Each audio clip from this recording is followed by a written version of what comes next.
Saudara, di tengah polemik makan bergizi gratis, sebuah dapur SPPG di Cimanggis, Bogor, Jawa Barat hadir dengan menu yang ditunggu para murid siswa sekolah penerima manfaat. Sementara kalangan akademisi menilai agar program MBG berjalan efektif, pemerintah harus membuka ruang kolaborasi dengan pihak sekolah dan memprioritaskan daerah-daerah terpencil.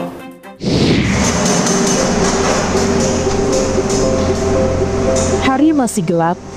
Dapur SPPG Bilabong di Cimanggis, Bojonggede ini sudah disibukkan dengan aneka menu masakan untuk program makanan bergizi gratis MBG. Dalam sehari, dapur ini harus menyiapkan 3.327 porsi untuk 6 sekolah penerima manfaat. Memasak dalam jumlah besar tentunya tidak mudah.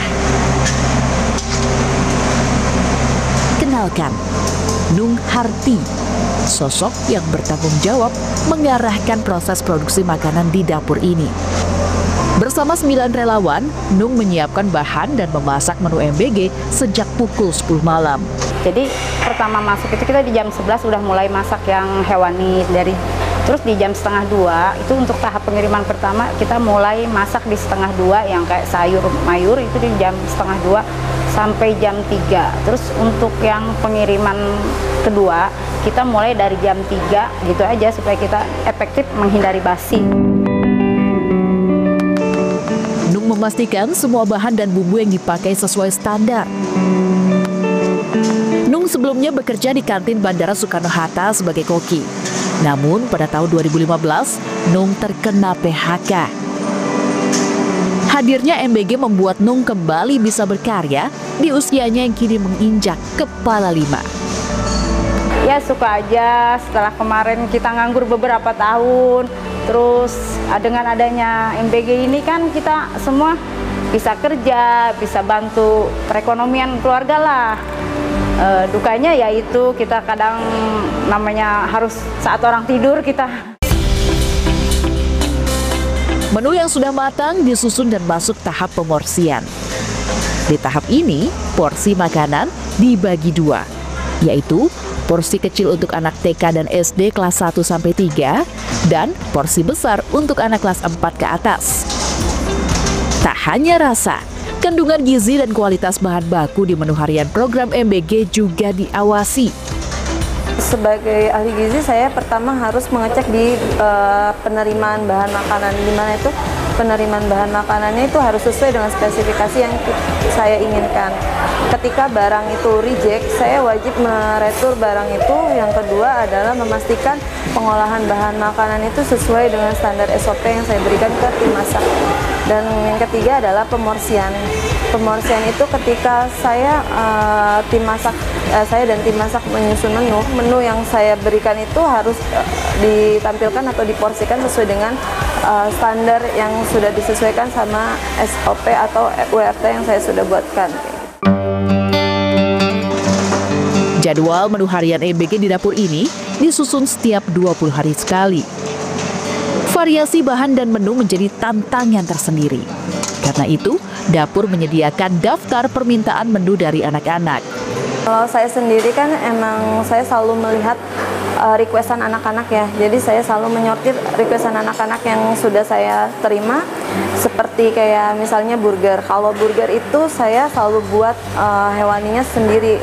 Bukan dari produk frozen food kayak gitu. Kayak isiannya itu seperti chicken katsu yang kita buat sendiri. Terus burgernya juga saya ingin itu rotinya itu yang dari UMKM. Ada satu lagi yang dilakukan untuk memastikan kualitas makanan baik dan layak. Porsi makanan dites secara acak melalui metode rapid test. Tujuannya untuk memastikan tidak ada bahan berbahaya di dalamnya. Kita melakukan food security test, di mana di sana kita melakukan uji fisik dan uji kimia. Secara uji fisik kita melihat bagaimana bentuk makanan, kemudian bau makanan dan rasa makanan.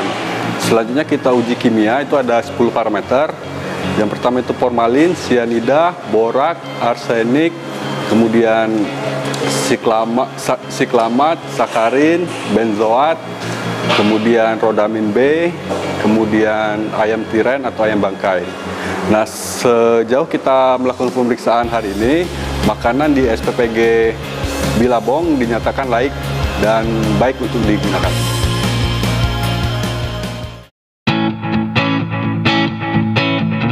Jam 7 pagi, saatnya pengantaran tahap 1.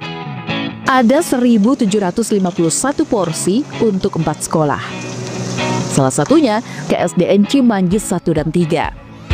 Di sini, lebih dari 1.559 porsi diantarkan. Anak-anak menyambut antusias. Tiap hari ganti menu. Mereka punya menu favorit masing-masing. Ayam bakar, mie, sayuran gitu, sama burger yang gitu, sama chicken katsu. Setiap sekolah punya aturan masing-masing terkait MBG. Di SDN Cimanggis 1, menu MBG boleh dibawa pulang agar tidak mubazir. Sosialisasi terus berlanjut ya, karena memang anak-anak di sini khususnya SDN Cimanggis 1 itu ya membutuhkan ya. Jadi dengan adanya MBG ini ya alhamdulillah mereka yang tadinya bawa bekal ya dari rumah jadi tidak bawa bekal lagi. Orang tua siswa merasa terbantu dengan adanya MBG. Mereka tak perlu khawatir anak-anaknya kelaparan di sekolah. Ada MBG sekarang sih emang ada peningkatan juga untuk anak-anak. Biasanya kan kita menyiapkan bekal juga di rumah. Karena ada MBG sekarang jadi tidak usah bawa bekal, jadi tidak perlu khawatir anak-anak kelaparan. Pengantaran tahap 2 dilakukan jam 10. Kali ini 1.356 porsi diantar ke SMKN 1 Bojonggede. Jelang makan siang, tray makanan diangkut oleh perwakilan siswa ke kelasnya. Untuk menu favoritnya menurut saya semuanya menu favorit bagi saya. Kalau bisa menunya yang belum pernah disediakan di MBG ini. Contohnya? Contohnya mungkin sushi, Bu.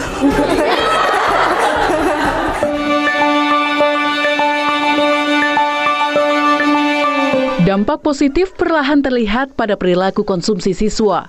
Kehidupan sehari-hari mereka itu memang lebih tertib. Biasanya kan mereka tuh bawa bekal dari rumah, tapi ada juga yang nggak bawa bekal. Lebih banyak yang nggak bawa bekal sih. Biasanya mereka nggak makan nasi siang itu, jajan yang sembarangan gitulah ya, yang makanan-makanan ringan. Nah, dengan ada MBG ini mereka lebih tertib pola makannya. SPPG Bilabong berdiri sejak September 2025. Setiap hari, ada 47 orang bergantian bertugas di dapur ini. Alur kerja diatur oleh kepala SPPG agar efisien. Pertama itu kita dari kedatangan bahan baku. Bahan baku datang itu diterima oleh akuntansi. Karena apa? Karena akuntansi itu harus menulis stok-stok bahan baku yang keringannya, dan kalau untuk yang bahan baku basah itu langsung setiap hari kita dikonsumsi gitu. Jadi tidak boleh disimpan. Gitu. Lalu setelah diterima langsung dimasukkan ke dalam dapur dan dialihkan oleh tim persiapan. Tim persiapan itu yang menyiapkan bahan-bahan baku itu untuk disiangin, dibersihkan, dipotong-potong dan lain sebagainya. Lalu setelah persiapan itu selesai langsung diolah oleh bagian pengolahan. Lalu setelah diolah, dimatangkan, disajikan di meja, lalu diambil alih oleh tim pemorsian. SPPG Bilabong merupakan bagian dari dapur mandiri yang dibangun oleh Yayasan Mitra Cendekia Waskita. Saat ini, yayasan tersebut sudah membangun 3 dari 10 target dapur mandiri di kawasan Bogor, Jawa Barat. Untuk melibatkan warga sekitar ini, kita lebih mendorong untuk ekonomi kerakyatan ya, ekonomi masyarakat sekitar, yang mana yang tadinya mereka tidak ada pekerjaan, terus dengan adanya dapur MBG kita ini, mereka bisa turut serta bekerja di dapur kita sehingga bisa ada tambahan penghasilan dan meningkatkan tentunya ekonomi mereka gitu. Pihak yayasan juga memperhatikan isu yang beredar terkait MBG. Mereka menegaskan komitmen untuk memastikan hal serupa tidak terjadi di dapurnya dengan menjaga standar kebersihan dan kualitas proses pengolahan makanan. Untuk tray kita mengambil itu bukan dari impor, tapi kita lebih memperdayakan UMKM lokal. Kebetulan di Kabupaten Bogor ini, di salah satu desa di Tajur, itu ada pengrajin-pengrajin UMKM yang mereka juga bisa membuat tray. Jadi kita bisa membeli tray dalam negeri di Indonesia dengan harga tentunya yang bagus dan baik juga.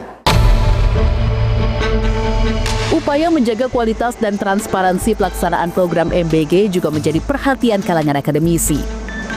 Guru Besar Universitas Gadjah Mada Agus Sartono menilai, agar program ini berjalan lebih efektif, pemerintah perlu membuka ruang kolaborasi dengan sekolah. Beri ruang. Toh sudah banyak sekolah-sekolah yang selama ini juga memberikan makan melalui kantin mereka. Pesantren-pesantren itu makannya di pesantren mereka juga. Kenapa enggak ini dibuka ruang untuk itu? Ia juga menekankan pentingnya pemerataan pelaksanaan program, terutama untuk daerah-daerah terpencil. Dan yang tidak kalah penting, kalau menurut saya, ya, piloting dulu, implementasikan di daerah-daerah yang remote dulu. Jangan hanya di Jawa, yang notabene infrastrukturnya jauh lebih bagus. Yang the most needed itu daerah-daerah yang remote di luar Jawa. Program makanan bergizi gratis mulai dijalankan pemerintah sejak 2025. Hal ini bagian dari upaya menekan angka stunting dan meningkatkan kualitas gizi anak-anak sekolah di Indonesia. Meski belum sempurna, dari dapur-dapur seperti SPPG Bilabong ini diharapkan anak-anak bisa mendapat asupan gizi yang cukup dan belajar dengan perut kenyang. Saudara, fenomena brain rot mengintai generasi muda. Pemerosotan kemampuan otak akibat mengkonsumsi konten media sosial secara berlebih dapat memicu gangguan mental. Selengkapnya, usai jeda. Begitu banyak informasi yang diterima tanpa ada waktu dan jarak untuk memfilternya, dan itu bikin otak kita kelelahan dan menyebabkan kita gampang overthinking dan berujung pada cemas.